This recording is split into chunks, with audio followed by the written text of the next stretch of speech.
आप सभी को नमस्कार एवं प्रणाम। मैं पंडित उमेश तिवारी आज आप सभी के समक्ष अपनी वीर धरा बुंदेलखंड से फिर से प्रस्तुत हूँ। जैसा कि आप सभी को पता है, अभी कुछ समय पहले जब राम मंदिर पर फैसला आया, न्यायालय ने राम मंदिर के पक्ष में फैसला सुनाया, तो उस समय कई लोगों ने उसका विरोध किया। उनमें से एक बहुत बड़े कलमकार, बहुत बड़े शायर, गजलें गाने वाले व्यक्तित्व, जिनको भारत का शायद ही कोई बच्चा या कोई बुजुर्ग होगा जिसने ना सुना हो, ऐसा व्यक्तित्व जिसने वहां पर इतनी गजलें गाई जो सुनकर हम लोग बड़े हुए हैं, उस व्यक्ति के बारे में आज कुछ कहना चाहता हूं। वह भी जब राम मंदिर के विरोध में कुछ बोले, केवल राम मंदिर नहीं, उन्होंने कई धार्मिक और राजनीतिक मुद्दों पर बहुत विवादित बयान दिए, जिस पर वह मेरे मन से उतर गए। तब मैंने उनके विरोध में कुछ लिखने का प्रयास किया। इतना बताने के बाद समझ गया हूं कि मैं मुनव्वर राणा के बारे में बात कर रहा हूं। वह व्यक्तित्व जिसको मैंने सुनकर बड़ा हुआ, मैंने जिनकी गजलें सुनी, दोहराई, पसंद आई, पर आज वह मेरे मन से क्यों उतर गए, उसका मुख्य कारण है कि जब राम मंदिर का फैसला आया तो उन्होंने उसके विरोध में न्यायाधीश को वेश्या तक कह डाला। सुप्रीम कोर्ट के न्यायाधीश जिन्होंने फैसला सुनाया, उनको वेश्या तक कह डाला और न्यायालय को कट्टरपंथी बतलाया है। वह शायद भूल गए, यदि न्यायालय भारत का कट्टरपंथी हो जाता तो उन जैसे लोग, उन जैसे कट्टरपंथी व्यक्ति भारत में रह नहीं सकते थे। यदि हिंदू कट्टरपंथी हो जाता तो 2 मिनट में राम मंदिर बन सकता था। लेकिन हमने 3 दशक तक दुख भोगे हैं। हम 3 दशक तक न्यायालय के चक्कर लगाए हैं, तंबू में राम पड़े रहे, फिर भी हमने विरोध नहीं किया। बाबरी मस्जिद गिराई थी, पर हम चाहते, जिस तरीके से हमने बाबरी मस्जिद 1 दिन में गिरा दी, उसी तरीके से हम 2 दिन में राम मंदिर खड़ा करके उसमें श्री राम को खड़ा कर सकते थे, पर हमने वह नहीं किया। हमने न्यायालय पे भरोसा जताया, फैसला आया, हमारे पक्ष में आया, उनके पक्ष में आया, है मुद्दा नहीं करता, मुद्दा करता है आपने क्या बयान दिया है। आपके बयान से दंगे भड़क सकते थे, पर आपने वह नहीं सोचा, आपके मुंह में जो आया आपने भोंक दिया। आज उनके लिए ऐसे शब्दों का प्रयोग करते हुए भी मुझे लज्जा आती है, पर क्या करूं। जब व्यक्ति अपने अस्तित्व के लिए उल्टा सीधा बोल जाए तो फिर कविता लिखना लाजमी है। उन्होंने इसके बाद जब फ्रांस में एक शिक्षक की गला काटकर मृत्यु कर दी जाती है क्योंकि उन्होंने किसी धर्म के व्यक्तित्व का मजाक उड़ाया। मजाक उड़ाना गलत था, पर उसके लिए व्यक्ति न्यायालय भी जा सकता था। क्या हमारे राम का मंदिर टूटा? हमने मंदिर बनाने की अपील करी, हम न्यायालय ही गए। 30 साल तक हम लोग न्यायालय के चक्कर लगाए, तब जाके राम मंदिर के पक्ष में फैसला आया। किसी का गला काटने की इजाजत, किसी की जान लेने की इजाजत ना तो मुझे मेरा राम देता है, ना आपको आपका अल्लाह देता है, और ना ही ईसाइयों को उनके जीसस देते हैं। जान लेने का अधिकार केवल प्रभु भगवान के पास है, वही ले सकता है। पर आपने कहा नहीं, कोई मेरे माता पिता, मेरे भाई बहन या मेरे भगवान के खिलाफ कुछ बोलेगा तो मैं तो उसका गला काट लूंगा।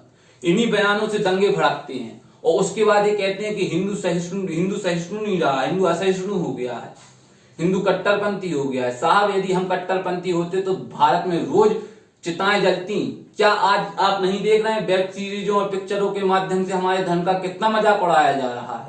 पर इसका ये मतलब नहीं कि हम फतवा जारी कर दें कि फलाने की गर्दन काट लाई जाए, फलाने का मर्डर कर दिया जाए, बीच चौराहे पर उसको टांग दिया जाए। यह गलत है।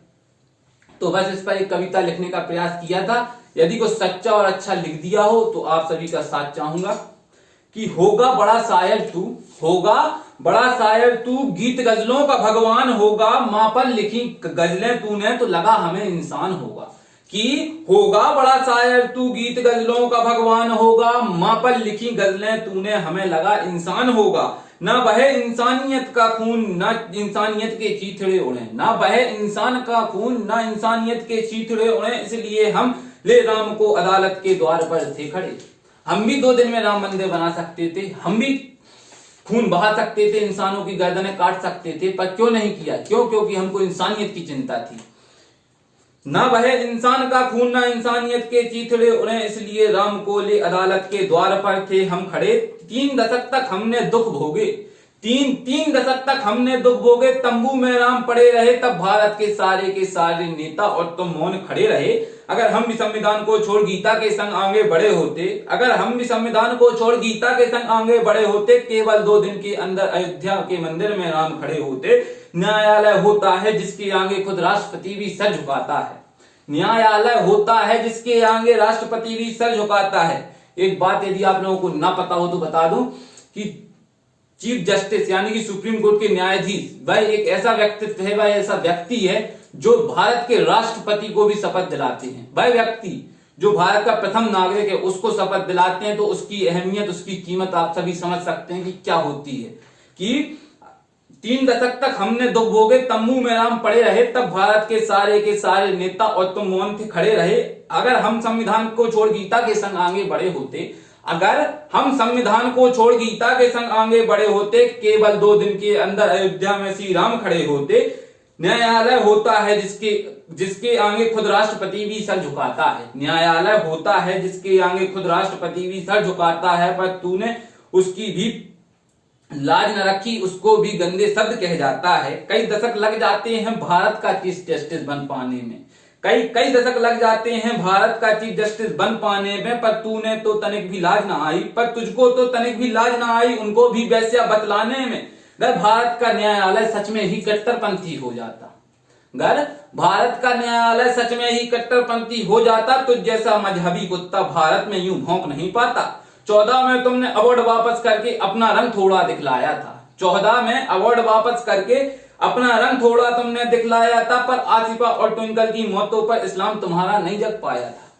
यह महाशय कहते हैं कि इस्लाम इस्लाम इस्लाम, मतलब जैसे सबसे बड़े इस्लाम के पुरोधा यही हूं, पर इस्लाम धर्म तो मैंने सुना है कि शांति सिखाता है, फिर इनका इस्लाम अलग कैसे हो सकता है? गला काटना कैसे सिखा सकता है? जिहाद करना कैसे सिखा सकता है? या तो ये इस्लाम से अलग हैं या इन्होंने इस्लाम पढ़ा नहीं।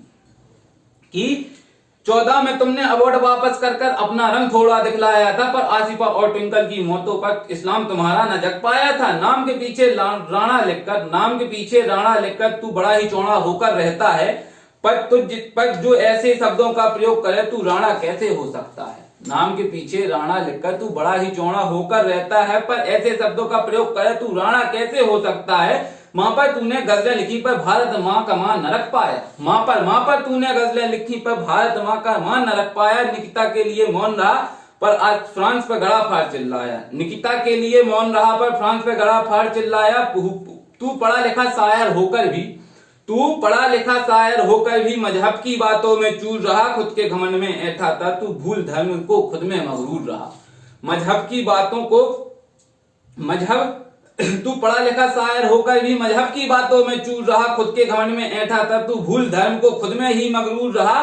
तेरे गला काटने वाले बयानों से ही तेरे गला काटने वाले बयानों से ही देश मेरा समूचा जलता है।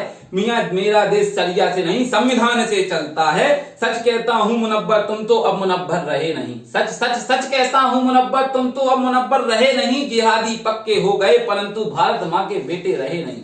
जिहादी पक्के हो गए परंतु भारत मां के बेटे रहे नहीं। जय हिंद, वंदे मातरम। यदि आपको मेरी कविता अच्छी लगी हो तो लाइक, कमेंट, शेयर अवश्य करें, एवं कुछ सच्चा और अच्छा लिख दिया हो तो आपका प्यार जाऊंगा। जय हिंद, वंदे मातरम।